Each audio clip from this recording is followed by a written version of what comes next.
বিশ্ব গণমাধ্যম ও রাষ্ট্রনায়কদের চোখে বঙ্গবন্ধু ছিলেন ক্ষণজন্মা মহাপুরুষ।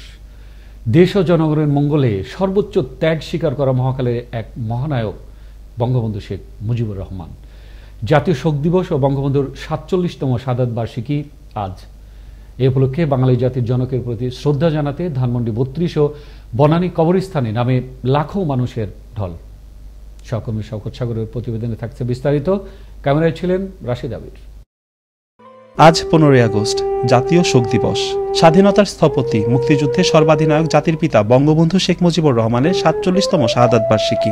১৯৭৫ সালে ১৫ই আগস্ট ভোররাতে সেনাবাহিনীর কিছু বিপদগামী সদস্য ধানমন্ডির বাসভবনে বঙ্গবন্ধুকে সপরিবারে হত্যা করে। বঙ্গবন্ধুকে হত্যার পর সারা বাংলায় নেমে আসে তীব্র শোকের ছায়া। সেই থেকে আজকের এই দিনটিকে জাতি, ধর্ম, বর্ণ নির্বিশেষে বাঙালি জাতি গভীর শ্রদ্ধার সাথে পালন করে আসছে।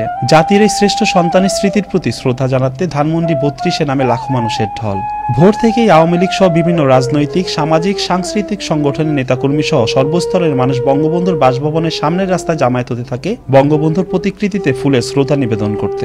১৯৭৫ সালে ১৫ই আগস্ট তাকে হত্যা করা হয়েছিল, তাকে ৩০টা গুলি করা হয়েছিল। ১৫ই আগস্ট জাতীয় শোক দিবস, সেজন্য আমাদের বঙ্গবন্ধুর স্মৃতি জাদুঘরটা একটু দেখার জন্য এসেছি। বঙ্গবন্ধুর বাড়ি, সেখানে যাওয়া, সেখানে একটা আলাদা অনুভূতি হবে। ঘাতকরা শুধু বঙ্গবন্ধুকেই হত্যা করেনি, তাদের হাতে একে একে প্রাণ হারিয়েছেন বঙ্গবন্ধুর সহধর্মিণী বঙ্গমাতা শেখ ফজিলাতুন্নেসা মুজিব, বঙ্গবন্ধুর সন্তান শেখ কামাল, শেখ জামাল ও শিশুপুত্র রাসেল এবং পুত্রবধূ সুলতানা কামাল ও রোজি জামাল সহ পরিবারের ১৬ সদস্য ও ঘনিষ্ঠজন। এ সময় বঙ্গবন্ধুর দুকন্যা শেখ হাসিনা ও শেখ রেহানা বিদেশে থাকায় প্রাণে রক্ষা পান।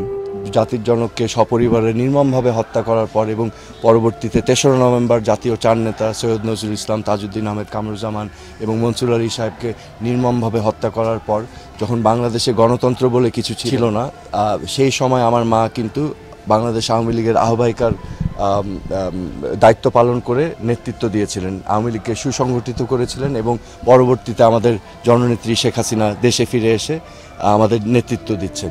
১৫ই আগস্টের সে রাতে ঘাতকদের গুলিতে নিহত হওয়া সকলের প্রতি শ্রদ্ধা জানাতে বনানীর কবরস্থানে আসে লাখো জনতা। এই সময় তারা বঙ্গবন্ধু ও তার পরিবারের হত্যাকারীদের বিচার দাবি করেন। জাতির জনক আত্মস্বীকৃত খুনি যারা, তাদেরকে বিভিন্ন দেশে তারা আছে, বিদেশে আছে, তাদেরকে কিছু ফাঁসি কার্যকর হয়েছে। অনতিবিলম্বে বাকি যারা আছে সকলকে নিয়ে এসে অনতিবিলম্বে ফাঁসি কার্যকর করা। উদয়ের পথে শুনি কার বাণী, ভয় নাই ওরে ভয় নাই, নিঃশেষে প্রাণ যে করিবে দান, ক্ষয় নাই তার ক্ষয় নাই। শাহাদাত বরণের ৪৭ বছর পরও জাতির জনক বঙ্গবন্ধু শেখ মুজিবুর রহমানের প্রতি হাজারো মানুষের এই বিনম্র শ্রদ্ধাই প্রমাণ করে কীর্তিমানের মৃত্যু নাই। এর জন্যই কবি বলেছেন, এমন জীবন তুমি করিবে গঠন, মরণে হাসিবে তুমি কাঁদিবে ভুবন।